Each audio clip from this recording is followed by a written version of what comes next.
Hello everyone, welcome to my channel. आज हम इस वीडियो में डी ब्रॉगली हाइपोथेसिस के बारे में डिटेल में डिस्कस करेंगे।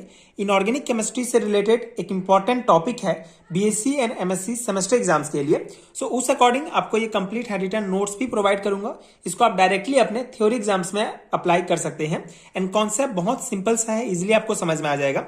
स्टार्ट करते हैं de Broglie hypothesis. In 1924 Louis de Broglie propose that just as light has dual nature, similarly substance have properties of both wave and particle.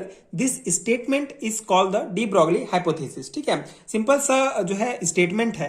1924 में Louis de Broglie, ठीक है, लुइस डी ब्रॉगली, इनके नाम पर ही इस hypothesis का नाम D Broglie hypothesis पड़ा।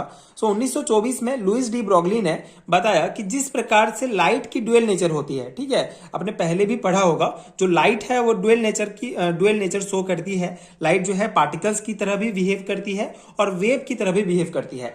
इसी प्रकार जो सब्सटेंस होंगे, ठीक है, कोई भी सब्सटेंस होगा उनमें भी यही प्रॉपर्टी पाया जाता है, ड्यूअल प्रॉपर्टी पाया जाता है। वे पार्टिकल्स एंड वेव, ठीक है, दोनों की तरह बिहेव करते हैं। ये बताया था डी ब्रॉगली ने, ठीक है, और उन्होंने इसको प्रूफ किया था प्लांक थ्योरी को यूज करके, ठीक है, अपना थ्योरी दिया था।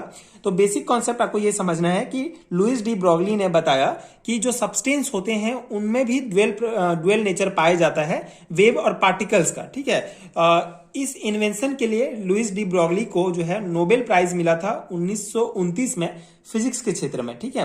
And de Broglie explain that whenever small particles of matter such as electrons, proton and even atom move, their nature is wave like, ठीक है, वेव लाइक। तो सिंपल सा है, आपको कोई भी सब्सटेंस है, ठीक है, कोई भी पदार्थ है तो उसमें जो है प्रोटॉन, इलेक्ट्रॉन्स, ठीक है, एटम्स पाए जाएंगे, ठीक है। मतलब इसमें जो है ये पार्टिकल्स तो हो गए, लेकिन जब ये इलेक्ट्रॉन, प्रोटॉन या यहां तक कि कोई एक एटम भी अगर मूव करता है तो उसका जो नेचर होता है वो वेव लाइक होता है, ठीक है। तो इसी प्रकार उन्होंने बताया कि कोई भी पदार्थ जो है पार्टिकल्स तो है ही, लेकिन अगर वो मूव करता है तो उसमें वेव के गुण भी पाए जाते हैं, ठीक है। तो इसी के आधार पर उन्होंने बताया कि लाइट के भांति कोई भी सब्सटेंस भी जो है ड्यूअल नेचर शो करता है पार्टिकल्स और वेव का। उसको उन्होंने मैथमेटिकली प्रूफ किया। उन्होंने जो है प्लांक थ्योरी को यूज किया। बेसिकली दो थ्योरी को मिलाकर इसको बनाया गया है, प्लांक थ्योरी और आइंस्टीन का थ्योरी, ठीक है। तो प्लांक थ्योरी क्या था, E equal to H new,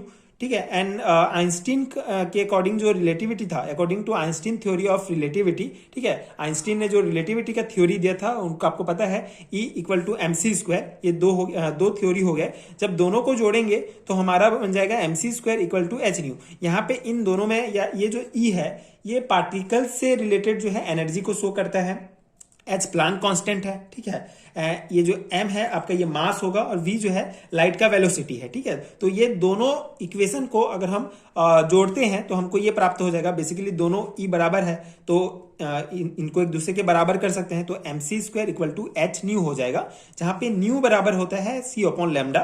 सो यहाँ पे न्यू की जगह सी अपॉन लैम्डा लिख देंगे। तो यहाँ पे हमारा होगा M C equal to H upon lambda, क्योंकि ये सी इधर आएगा और ये एक सी इससे कट जाएगा, तो ये एम सी बराबर एच अपॉन लैम्डा हो गया। लैम्डा बराबर एच अपॉन एम सी भी इसको लिख सकते हैं। ये हो गया हमारा equation 4। Since the particle is wave like in nature, C can replace by phi, ठीक है। तो जो पार्टिकल होगा वो अगर मूव कर रहा है तो वो जो है वेव लाइक, उसका नेचर वेव की तरह हो जाएगा। तो इसीलिए सी के जगह जो है, ठीक है, सी जो कि लाइट का वेलोसिटी है उसके जगह हम v से मतलब इसके जगह c के जगह v भी लिख सकते हैं। तो ये हो गया h equal to H upon M V हो जाएगा, सॉरी ये lambda equal to H upon M V हो जाएगा, जहां पे एम वी जो होता है ये मोमेंटम भी होता है, तो एच अपॉन मोमेंटम भी हम लिख सकते हैं, ठीक है। तो ये हो जाएगा हमारा इक्वेशन नंबर 5। इसी को डी ब्रॉगली इक्वेशन कहा जाता है, ठीक है। इस प्रकार से लुइस डी ब्रॉगली ने प्लांक थ्योरी और आइंस्टीन के थ्योरी को यूज करके अपना ये इक्वेशन दिया था, ठीक है। तो इसी को डी ब्रॉगली इक्वेशन कहेंगे, lambda equal to H upon M V या फिर एच अपॉन मोमेंटम, ठीक है। अब इसको जो है ये जो आपका जो ये लैम्डा होता है ये वेवलेंथ के लिए इसको शो करता है। तो वेवलेंथ जो है इन्वर्स ये वेवलेंथ वन अपॉन मोमेंटम भी होता है। मतलब इसको इस प्रकार भी आप डिफाइन कर सकते हैं, the de Broglie principle can also be defined in such a way that the momentum of a moving particle is inversely proportional to its wavelength. ठीक है, जो मूविंग पार्टिकल, ठीक है, जो पार्टिकल्स जो गतिशील है उनका जो मोमेंटम है, ठीक है, उनका जो मोमेंटम है वो इनवर्सली प्रोपोर्शनल होता है वेवलेंथ के। ठीक है, ठीक है, व्युत्क्रमानुपाती होता है वेवलेंथ के। ये तो इस प्रकार भी जो है डी ब्रॉगली प्रिंसिपल को हम डिफाइन कर सकते हैं, ये भी इक्वेशन आप लिख सकते हैं। ठीक है, तो ये था डी ब्रॉगली हाइपोथेसिस। बहुत सिंपल सा कॉन्सेप्ट है, आई होप आपको समझ में आ गया होगा। लुइस ब्रॉगली ने सिंपल सा अपना कॉन्सेप्ट दिया कि जिस प्रकार लाइट के ड्यूअल नेचर होते हैं उसी प्रकार किसी भी सब्सटेंस पदार्थ के भी ड्यूअल नेचर होते हैं, वेव और पार्टिकल, और उनको उन्होंने प्रूफ करने के लिए ये पूरा मैथमेटिकल कॉन्सेप्ट दिया।